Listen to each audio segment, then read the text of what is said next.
The Watery, like the Windy before it, is another of the elemental cards of the Clow. The kanji symbol at the top of this card is Mitsu, meaning water, and indeed this card is connected with the energy and power of that element of water. In the Cardcaptor Sakura story arc, Watery first appears almost without a shape other than its pure element, only taking on its full appearance shortly before it is captured. This suggestion of formlessness in connection with water is an interesting idea in metaphysics.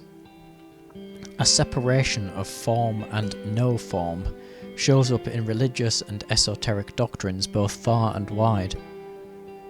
From the popular passage in Genesis, the world was void and without form, to the suggestion in metaphysics of reality itself being formless unless acknowledged by the observer, the unseen driver of our consciousness. Water is, of course, an element essential for life to evolve, and some believe that the very origins of life itself may have begun in the embrace of ocean depths, therefore suggesting that our evolved forms were once suited to a very different existence.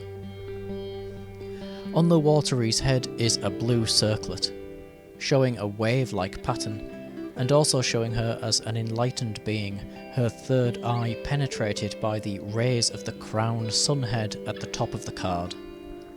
Here showing that, as with the Windy, this card is one of great power, and indeed her personality is one which is often of violence and aggression, and therefore akin to the destructive power of water. In the tarot, the Cups cards are associated with water, and therefore with Pisces, Scorpio and Cancer. These cards speak of our feelings, emotions and creative impulses, concerned with the flow of intuition, and the same energies of water as seen with the Watery, either flowing and supportive or destructive and terrifying. Despite this temperament, she closes her eyes in a graceful repose, and covers herself with wing-like fins, making the image somewhat resemble a flying fish. Like the Watery, these fish are greatly powerful, and can swim at almost 40 miles an hour, before launching themselves out of the water and gliding for up to 650 feet. The Latin name for these creatures is Exocetidae, which comes from the ancient Greek sokikos, meaning to sleep outside.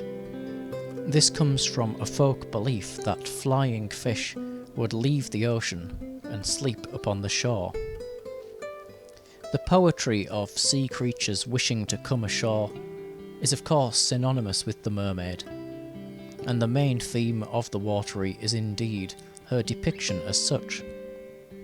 A large sweeping tail appears to move her effortlessly through the water, and she shares the pointed, scaled ears of popular mermaid imagery. Some believe that the origin of such folk creatures may lie in visions and stories of sailors, who were often superstitious and read omens into the weather, waves, and ocean life. Sightings of manatees are thought by some to thus be an origin of the mermaid, as are seals, of which share similar folklore in Scotland and Celtic mythology, with the tale of the Selkie, an entity of whom can move from seal into human via the shedding of their skin, a potent symbol of metamorphosis. There have of course been many water and sea goddesses, many of which share similar personalities and form to the Watery card, as well as mermaids in general. Atagatis, the lady goddess of the sea, was a deity from Mesopotamia. In her story, she drowns herself after accidentally causing the death of her husband Hadad. But the water could not conceal her beauty, and so instead of death, she was reborn into what closely resembles the image of a mermaid that we know today.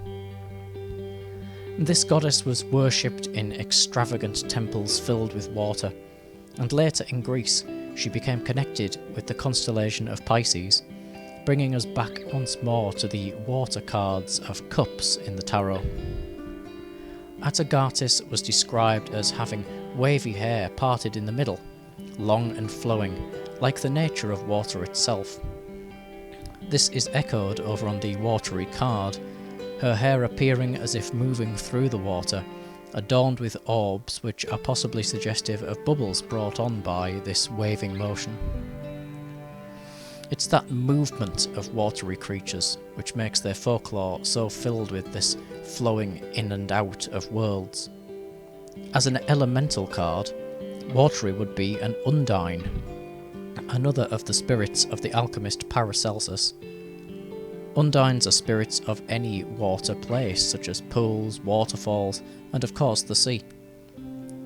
They are almost always feminine in nature, owing to the relation of the sea with the moon, and yet are also said to lack the immortal souls of humans, thus inspiring tales such as Hans Christian Andersen's The Little Mermaid, from which the later adaptations were all based.